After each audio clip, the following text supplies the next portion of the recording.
Hey, this is EOS, and today we're going to talk about what a multi-band sidechain is, and then we're going to get more in depth into how you can do this surgically and in more of a scientific way and less of a I think this sounds good, but I'm not sure kind of way.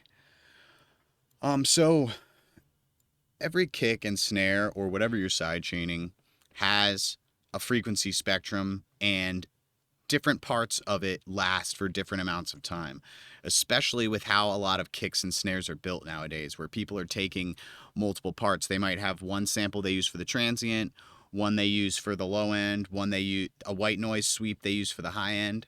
However it's made, it can be more accurate to do a side chain that treats each of these low, middle, and high bands separately for each instrument.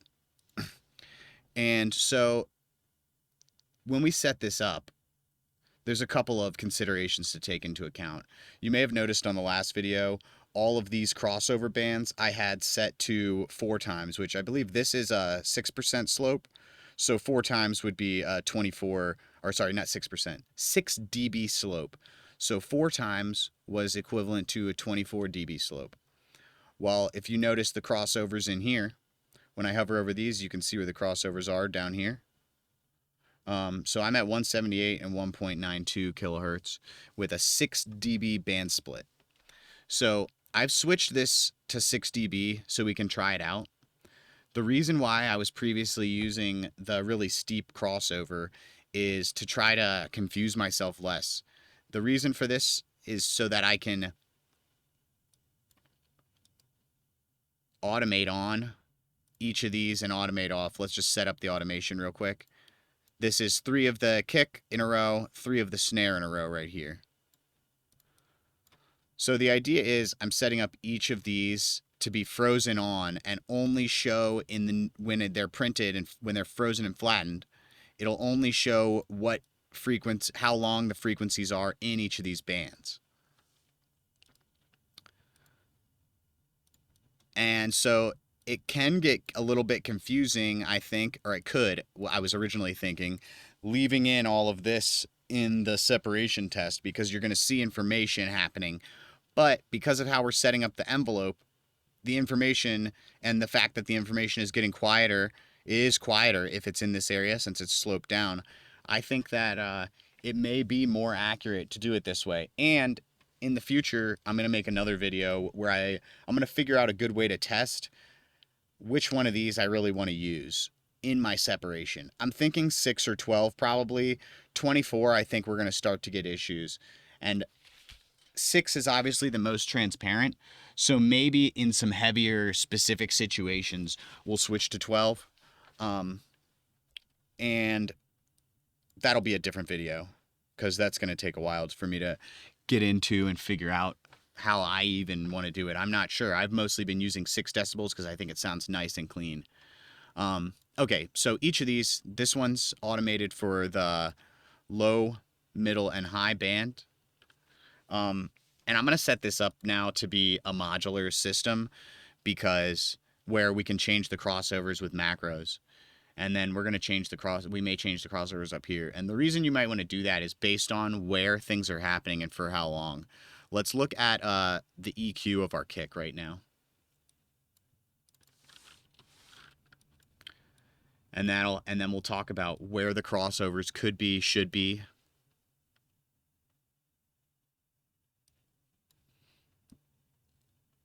All right, so the reason I'm redoing this on this song is because I shortened the kick quite a bit compared to what it was previously at. You can see I have the sidechain values. It was an 1/8 note triplet long, the low end of the kick, and I think it's significantly shorter now. We're down to turn off the grid, and let's measure the kick by selecting it and then holding the mouse over, and you'll see down here we get a value 94 milliseconds. I think we were at like 180 milliseconds last time that you heard this song. This one, I don't know. If you followed my other lessons on PBM TV, then you'll have heard me work on this before.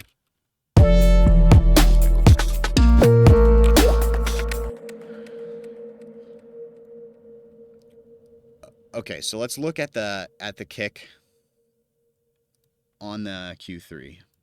And let's just solo it.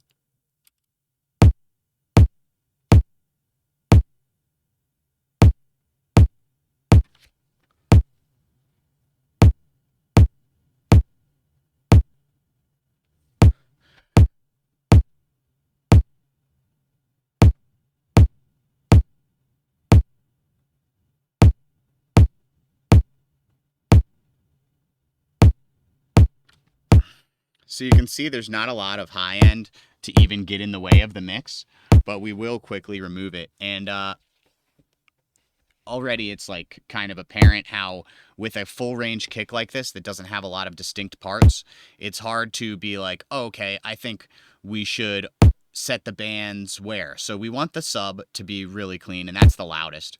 So where I have it set, which is around 175, 178 maybe. Let's check it. We are at 178 and 1.92. So this is 178-ish, and then 1.92 is over here. So those are estimates, but let's look at this again. So I think those are good nodes to have. But I think we could even move the low end crossover. It seems to be there's a distinct difference right here where like this is the loudest piece, and then this is kind of like another piece, and then above from like maybe what's this frequency? From 125 to, so maybe we'll move the crossover for this example. We'll do 125, and then we'll treat 1.92 still looks like a good, or 2K. Yeah, 1.92 is still like right here. So I think that's a good separation for the top end. But maybe just to do it different for the example, we'll move the top end to over here to like 4K. So let's look at this. It looks like there's a distinct difference between what's happening above 4K and under 4K. There's a distinct volume difference. So now what we'll do is we've kind of decided 4K and 125, I think is what the other one. Let's check one more time. Yeah. 4K and 125. And let's start with a 12 decibel slope. We can always go back.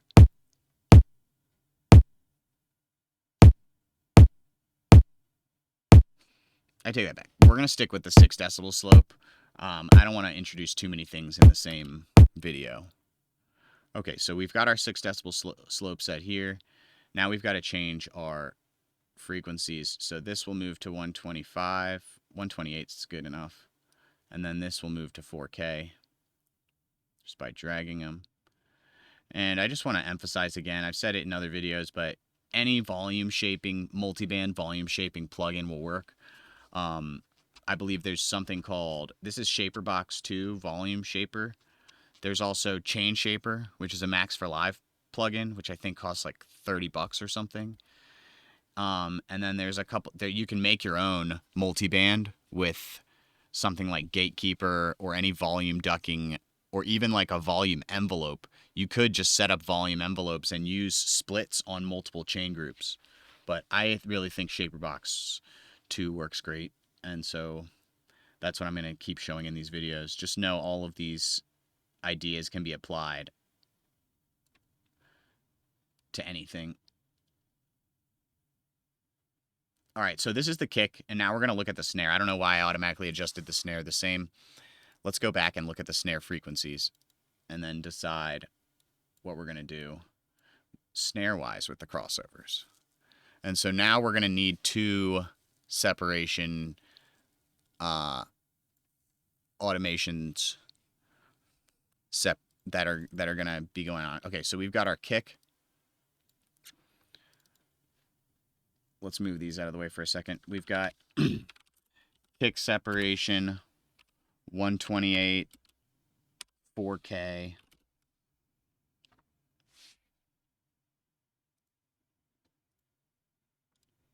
Map this to macro 1.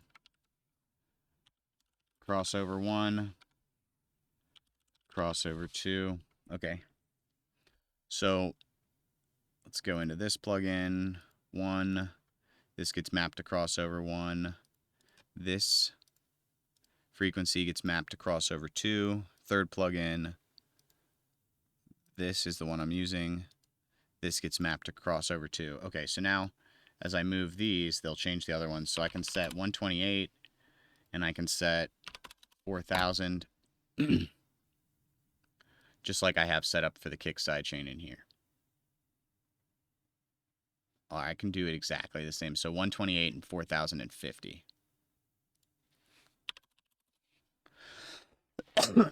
Okay. So let's go ahead and so this isn't confusing, I'm going to clear envelopes. Show automation. This is only for the kick, so I'm going to turn it off right here. And then set up our automation for these bands. Show automation. Low band.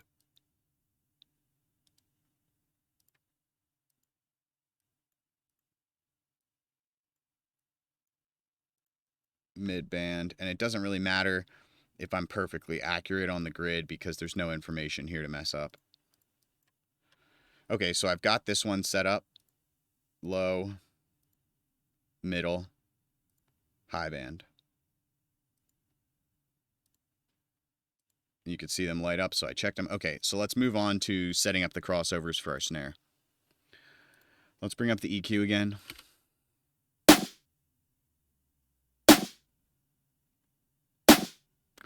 And now we need to make a decision about the snare in general.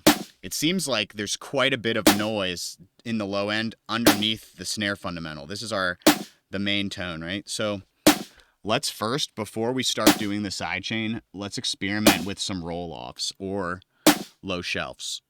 I think I want to, first I'm going to do a high cut so we can listen to what it sounds like. Let's do a steeper slope and just listen. So there's a little like thump that's going on here, and you can see all the way, it's like, or hear that it's not crucial, but I think it does give impact to the snare. And so people feel two ways about this. I feel like this little thump can be nice, especially in like a really big system when the snare hits. It doesn't, it still like has some of that like bass impact influence, and like let's boost it to emphasize it for people.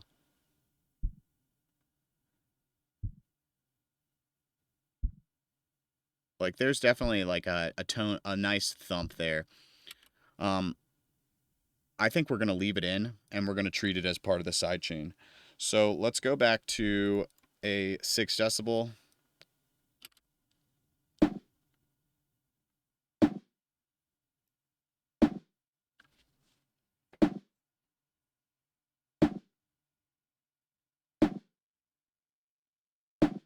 I'm tempted to use that 12. It seems like this carries up so high, which it does, but we also got to remember once we're past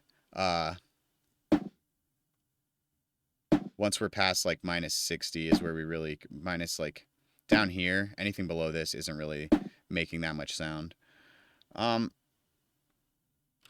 Let's figure out where we want to set this though. I think maybe at 100.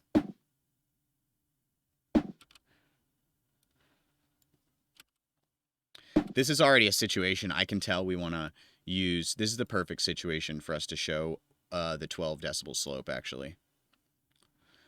Because if you look right here, this is mostly the low. Let's set this at 80. So we'll do a crossover of 80 for the low end. And then it looks like, let's say 80 to, yeah. Let's say 80 will be the first crossover, and the second crossover,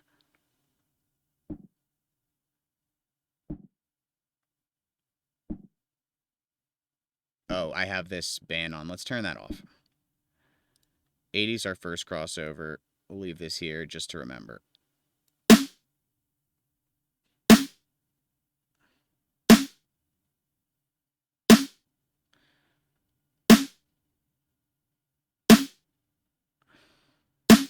Everything in this tone kind of has like, it looks visually like it's happening for the same amount of time. And I think we use 80 and then 2K again as the other separator. So let's go in here, open back up our thing, and we're going to use 12 decibel slopes. And the reason is I don't want this low side chain to affect, and maybe we'll leave it at 6 decibel for the top actually. I don't want this low end side chain to affect the fundamental of the snare. I don't want there to be like this blur across the fundamental of the snare. I want it to be tight and each one to be a almost completely separate side chain. But I'm afraid that the 24 decibel slope is going to start to introduce a weird sound into the track. So we'll have to remember that the 12 decibel is something we need to check. So let's go ahead and we're going to redo this. So I'm going to remove those values. We've got the snare in here. We'll move this to 90. I don't know why I said 80. We want to keep the sub frequencies separate. So we'll do 90 and then we'll do 2K, 2.05K for the top end. Okay. And it kind of shows you the slopes here, which is interesting. See that? The way that it angles them. And kind of gives you an idea that even the low band slope, if we had this at 96 decibels cutting off, we would get all sorts of artifacts. And it just would sound weird. The fact that there is these long crossovers is what keeps the multiband sounding clean. Okay, so moving on. We've got our band set up in here at 90 at 2.05K. So what we're going to do is we're going to duplicate this. We're going to delete automation, right click, delete automation on each of these. And now maybe we'll call this snare separation 90, 20, 50 hertz. Okay, so now we go in here, we set this at 90, we set this at 2050. So now we've got to deal with getting this to, we've got a 6 and we've got a 24, but we need a 12. So how I'm going to deal with this is by doubling, Control-D, duplicating each of these. You could just use another plugin like Pro Q3. But I like being able to visually see this, and for the purposes of this video, I'm going to try to use as few plugins besides Shaper Box that aren't native. Okay, so we've got our sidechain crossover set up. Now we've got to do the automation on here. So show automation. We're going to turn back on the snaps, because this snare, I just want to get all of the information into this. Okay, so we've got that. We do the same thing with this one. Now the middle. Second middle. And so what's happening with me doubling these plugins is it's creating I've already figured out a problem right here, that we're going to have to use a 12 decibel slope for the top and the bottom on the snare, because once we double the plugin, 6 decibels plus 6 decibels on each slope will be, actually I know how to do it, so we don't have to do it. So since we have a first crossover for the snare of 12 decibel slope, and then we have a 6 decibel slope for the second one, what happens every time I double one of these EQ8s is it's getting steeper. So this slope right here is 6. Now we've got an equivalent of a 12 decibel slope, but between two plugins, right? So now we go to EQ8, the second EQ8. We want this first one to be a 12 decibel, but we only need the second one to be 6 decibel. So what I'm going to do is just turn off this band. So now it's letting through all the frequencies. We've only got 6 decibels being applied, right? So show automation, we've got the mid band And now the high band just needs the 6 decibel crossover from this one and a 6 decibel from this one, so it matches. As soon as we applied 12 here, we would have to apply 12 up here as well. And I think that we really want to utilize the 12 just for where it makes sense by the fundamental. Okay, so that's like set up like that. Just to keep everything clean, I'm going to go ahead and show the automation and make sure that there's no way I messed up and applied anything to the kick. Okay, so now that we've got the separation proof set up, let's freeze it. Oh, cancel. Do yourself a favor and save this. And we'll call it Sidechain Audio Separation Test. And I'm going to leave the labels there, but I'll be able to adjust this. This is just for ease of use in the future, so I don't have to build it every time. Actually, let's delete that. I'll leave it in here, but this is going to be something you do have to modify every time, depending on if you're changing the slopes. With another plug, I might reset this up with Q3 in a later video and just give you set up macro knobs for each of these, so that you can also change the slope between the slope for the low crossover, the slope for the high crossover. Okay, so I'm going to say on here needs adjustment so I don't forget and just try to use it. I don't often just throw things on and use them, but without looking at it, but it has been known to happen. Okay, so now we've got this. Let's freeze.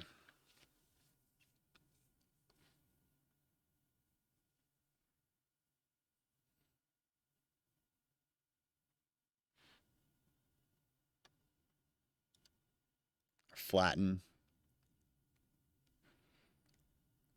And now we've already gone through how to set up the envelopes and compare the sidechain to the audio that you've created here in previous videos. So instead of going through all of them, I'm just going to go through an example and show you on one of them. So you can see here now we've got low, middle, high, low, middle, high. And I can already tell for the low frequencies here, we'll use the grid to figure out how long each should be. But I can tell for the low frequencies on the snare, we've got a really small, that's a 32nd note. That's a 32nd note, 64th note. Really, we're going to end up using the 128, and it's not, I don't even know if it's really 100% necessary. This, we'll have to make a decision in the mixdown whether we really need to sidechain this for clarity, this low end of the snare, or if we just go in and take this low and turn the mix to 0%. I'm going to leave it in. But it'll take some comparison and probably stepping away and coming back to really figure it out. Okay, so let's go back to 32nd note grid. We're a little longer than a 32nd note with the low end here. 16th note. I think we could rock a 16th note, especially with the envelope. Or let's go 16th note triplet. Too short. 32nd note. That's too complicated. Let's just do the 16th note. Label it in here. 16 for the low. For the mid, let's go to back to the control 3 for triplet grid. 16th triplet, I think we just stick with a regular 16th note for this one again. And the thing is like you have to be, you want to include all of the information and then use the envelope to really fine tune these now. Instead of trying to get as close as possible and fiddling around with the grid too much, pick a grid that makes sense and then we can fix it later. So then for the high end of the kick, I can already tell. Let's do a 128, 1/128, because this is 32nd 64, 128. We really need less than that, but 128 is the fastest that I can apply. And sometimes, even if you don't have a ton of information, having that 1/28th, 1/128 division turned off can make the kick sound clearer, even if it's a little bit long for what's going on here. It's such a fast thing, it just creates division in the mix and separation in the mix. Okay, so instead of moving to the snare, let's apply these. We've got 16th, 16th, 1/28, so I'll set this grid to 16. And then we'll go 16, and you can see compared to, and I had a different setup last time in here. I made the kick quite a bit shorter than it was before. Okay, so we've got the low end. See the 16th grid here. We've got a 16th grid here. Now let's make them the same size visually so that this lines up with this bar and this lines up with this bar. Now we can create an accurate envelope. I'm going to push this all the way flat like this and use the nodes. We know that it needs to be off by here. And then I'm going to move this to maybe the middle of this last semi-loud node. And then this one, oh, I don't need an extra node there. This one I'm going to move to the cycle before it.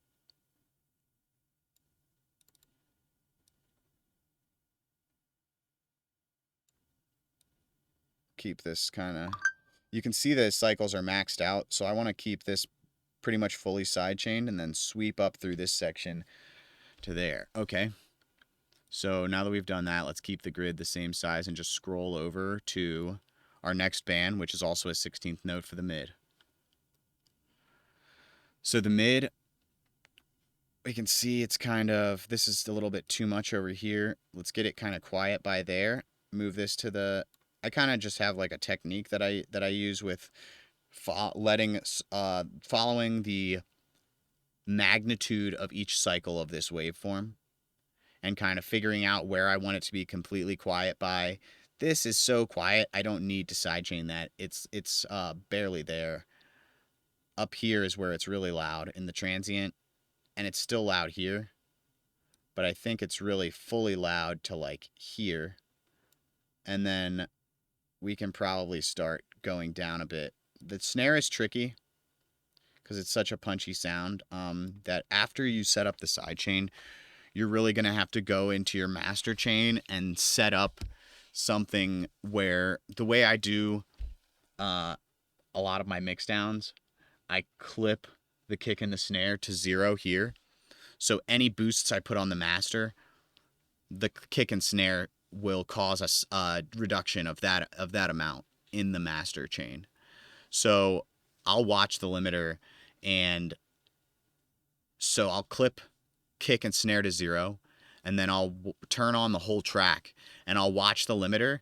If I know this whole sidechain group, so in this case everything else in the track is below 0 on the limiter, and I know these drums are below 0 on the limiter, my goal is to make it so that the drums play without causing any frequency overlaps that cause audible problems. We already know that, but visually, we want to make sure that they're also not causing problems. Visually, they're also not causing problems on the mastering. If we can see that the kick is happening and it's combining with the sidechain group and it's pushing the value above 0 without me adding any volume on the limiter, then that's a problem. And the way you can compare this is like solo the drums. Okay, they're all hitting the limiter right below 0 or right at 0, and then solo the group. These are both soloing because I have everything selected, but you get the idea. We're soloing these separately. We're soloing this, seeing that it hits right below 0 or wherever it hits. Probably not the whole thing right below 0. That would be a bad mix. But the kick and snare, hitting right below 0. And then when you unsolo, if your sidechain's working right, then it should be moving the mix out of the way enough so that the kick and the snare aren't peaking over 0. They're still just hitting at the set volume that you have right here. If you're still getting peaks, then you set up the sidechain wrong. And this isn't the only test that we do for the sidechain. But it's a very good visual test for the mastering. Okay, so let's do the last band, and then take a listen to how this sounds with the kick in the mix. Okay, so we're at 128 for the high. Let's set this to 30-second notes. Hit Control 1. Now we're at 64. Now we're at 128, and we can see that we want like a really quick sidechain here. I'm just gonna go ahead and move this to here. Move this to here. And that'll be a really quick duck. I don't want to mess too much with what's going on here with the angles, because I think that can also create some problems. Like if this is a right angle going up, any sort of really steep angles could create pops, I think. And the reason for that is, or not I think, it could create pops in the mix. And even if you can't hear it, eventually, like, you may be able to learn to hear it, and you want to avoid that. The reason why that'll happen is because of how a speaker works. So how a speaker works is like the signal tells the speaker to move forward and then to move back. So if a pop happens when the speaker moves forward, or in our case to 0, is at 0, and then all of a sudden tries to jump up to a position that's far away from 0, like a straight line up here, that creates a pop. Because the speaker is trying to do something that's impossible. It can't be at one position and then all of a sudden instantly be at another position. It takes time to move there, and in general, that's a sound that'll create a pop. So the speaker trying to move from off to fully on, or however on, too fast is bad. Okay, so I think we've got the sidechain set up pretty well. Let's talk about the routing real quick. Again, I've showed this in other videos, so I'm not going to dive into too deep, but it's pretty simple. There's 2 ways you can do the routing. I'm using the MIDI pasted here, but let's set this up for if you were sending in MIDI from the drum rack up here. So you create a MIDI channel. There's a trigger. Let's remove this. I would change this to input, since I'm going to be getting MIDI in from this kick with MIDI channel right here. So change this from all ins to kick with MIDI. And now when we get this signal, you'll see this bar pop up.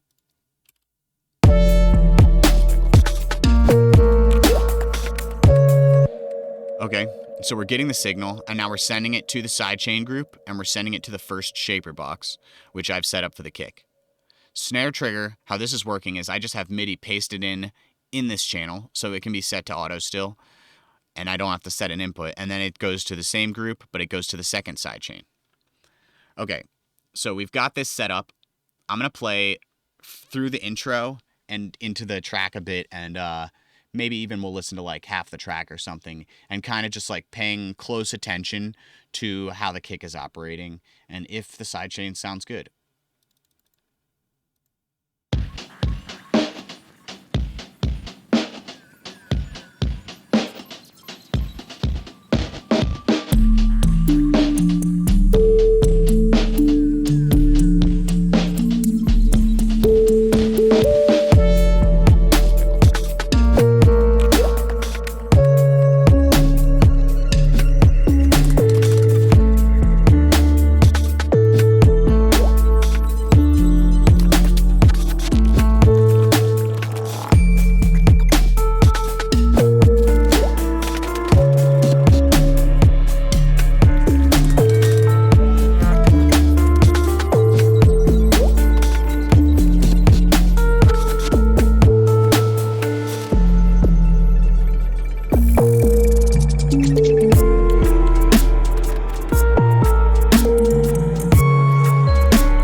So I adjusted the snare as best I could quickly while that was playing, and let's listen through this beginning section again and see if we like it. But I think the sidechain is sounding pretty clear, and I think with the shortened kick drum especially, the mix is sounding a lot nicer and cleaner.